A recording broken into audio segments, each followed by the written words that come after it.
Yerkes-Dodson Law. 3, 2, 1.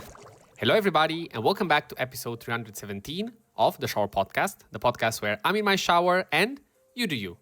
I'm your host, Chip, and I'd like to welcome you to the half of our experience with this new mini-series, The Laws That Shape Us, where we try to understand and, most importantly, take advantage of the laws that are around us. Before we start, as usual, if you end up liking this episode, remember that liking and subscribing really mean a lot for me. They're just one click, but they really make the difference. Thank you very much for considering it. Ever noticed how some days you're too calm to care and other days you're so wired you can't think straight?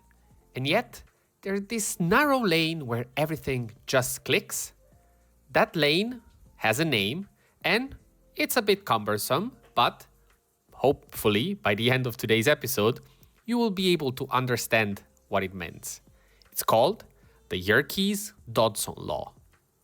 More than a century ago, two researchers watched how small jolts sped learning while stronger jolts made things fall apart. And that pattern stuck.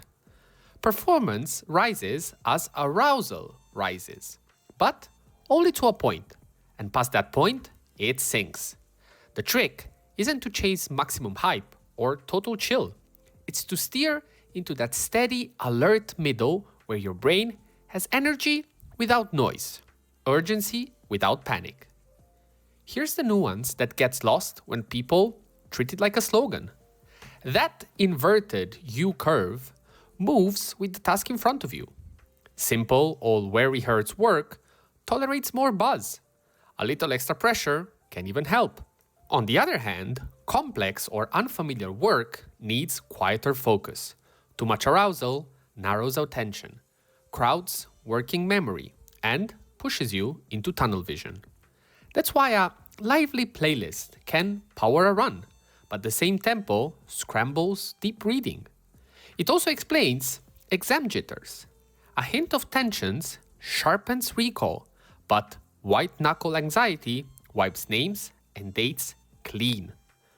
Modern research still finds versions of this curve in decision tasks and in how stress hormones influence memory, but the shape isn't identical for everyone, and it bends with context, rest, and practice. The point isn't perfection, as usual. It's knowing that your best work lives around the middle.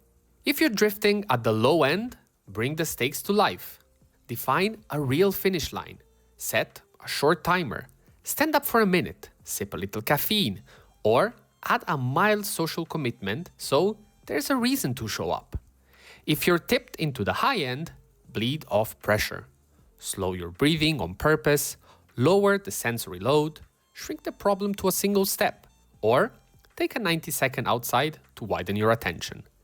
Athletes do this dance before a free throw. Performers do it backstage. You can do it before a presentation or a study block.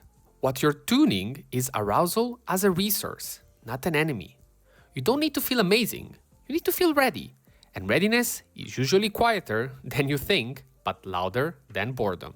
To close off, here's today's challenge for you. Pick one thing you'll do in the next day and check your state before you start. If you feel flat, add a little spark and go. If you feel flooded, release some steam and go. While you work, notice the moment when effort turns smooth and time starts to pass cleanly. That's your personal curve setting into place. When you finish, keep one note about what nudged you there, because the map you're making today is what you'll use tomorrow. The power of Yerkes-Dodson Law isn't a perfect curve on a whiteboard. It's the habit of arriving at steady, alert, and repeatable. That was all for today. Thank you very much for listening. I hope that this complex name now has a face and a meaning for you. If you made it so far, feel free to interact with this content in any way, shape, or form you like. It's always welcome. And, as usual, stay consistent, stay resilient. This was the Shower Podcast. And remember, tomorrow we will have the recap. In the weekend, we will have the weekend drops. And starting next week, we will have the second half of the mini-series called The Laws That Shape Us.